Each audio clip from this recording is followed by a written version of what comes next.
All right, so chapter 6 continues our journey a little bit deeper into inventory, which is, of course, what everybody wanted.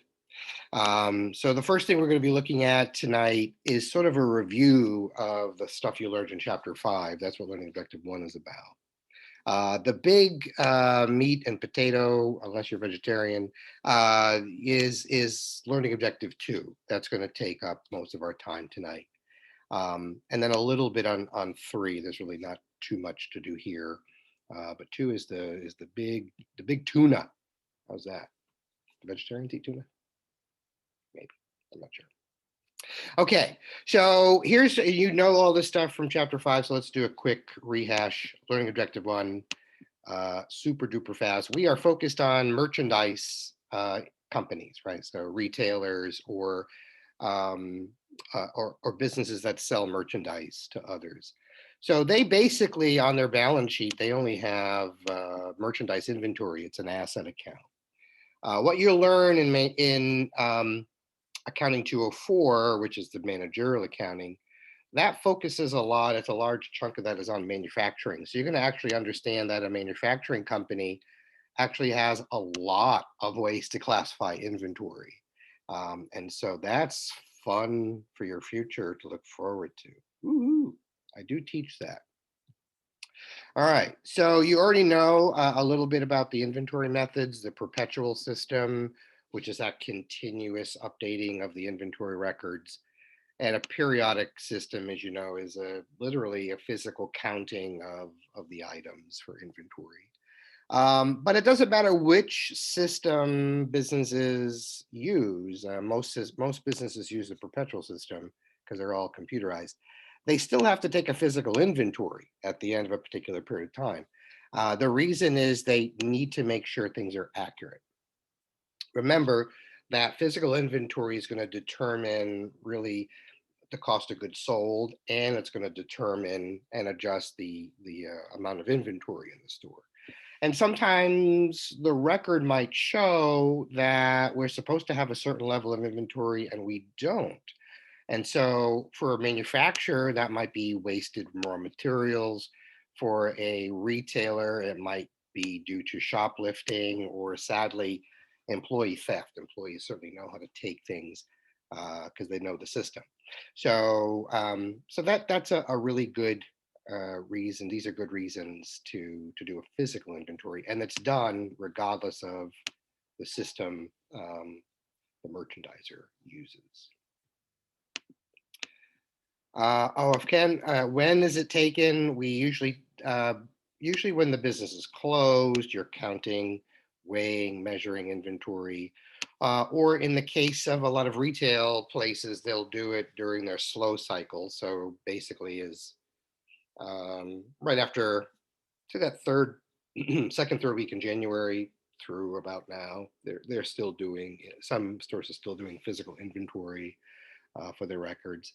Certainly they need to do it by the end of their accounting period because they want to make sure the numbers are accurate. Okay. Again, when they're looking at inventory, they're looking at the goods that they actually own, And so even though they might be counting physical inventory in the store, they might own other stuff that's not there, right? So they might have purchased goods, but they haven't been received yet, right? So they might be in transit. And so that means that they're not in the store to count physically, but you own it. So they should be part of your physical count, your inventory count. And also you might have sold goods and they're out shipped. And so that also needs to be determined, that even, do you own them? Are they shipped FOB destination? So you still own them, or were they shipped FOB shipping, in which case you don't own them anymore. And so you have to determine a lot of that. Again, the ownership is about legal title to the goods, right? And that's really the important thing to emphasize here. Legal title means the ownership transfers, right? FOB shipping point means that when the seller boxes it up and gives it to the shipping company, that's when the ownership transfers to the buyer. right? So at this point, they do not own the goods anymore. The buyer does. But look what's happening on the buyer side regarding ownership. They own a whole bunch of goods that are on a carrier. They're not in the store yet. So when they actually are counting their goods or doing their records keeping for inventory, they have to include the stuff that's not there. Right. Or in the case of FOB destination, right, where the ownership of the goods doesn't transfer until it actually gets to the destination of the buyer, right? So that means if the seller is doing inventory, they have already put a whole bunch of inventory on a carrier for delivery, right? They sold this, but they still own it while it's in transit. So that also has to be determined when they do the inventory. Okay, so that's some of the tricky stuff here, really good stuff. Oh, and one other thing about inventory is something called a consignment, things that are on consignment. And basically here, if it's a consigned goods, they're not owned. They're not owned. So consignments, you basically either rent a space for another vendor to sell their stuff, or you agree to a certain fee or commission, so their stuff can be in your particular store, right? But that doesn't mean you own it just because it's in your store. And so if you're counting inventory, and sometimes they'll count consigned goods, they have to subtract those out. All right. And a lot of dealers, like antique dealers, boat dealers, car dealers, have goods that are on consignment. And so they cannot include them as part of their inventory. Woohoo!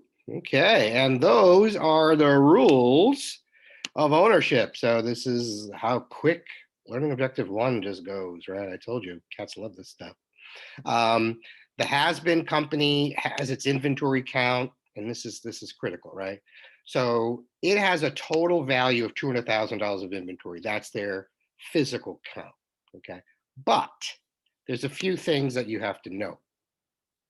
They included stuff that was on consignment.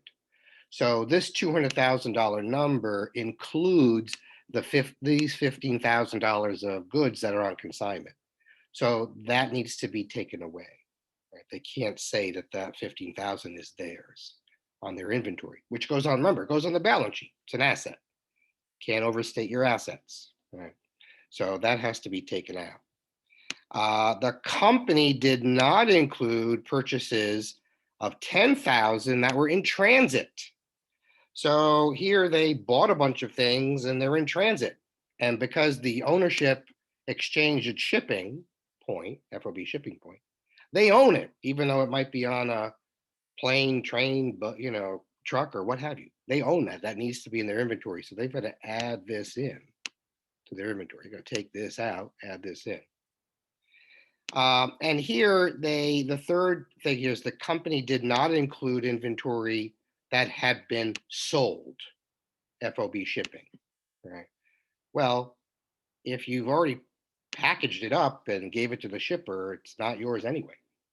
So we can ignore number 3, okay? And that's basically what the solution is in your book, right? Consignment, subtract out. Goods that are not with you, but you own them, but they're being shipped, add it in. And item 3 doesn't factor in. So the actual inventory should be $195,000 for that company. And that's learning objective 1. Woohoo! How exciting. Any questions?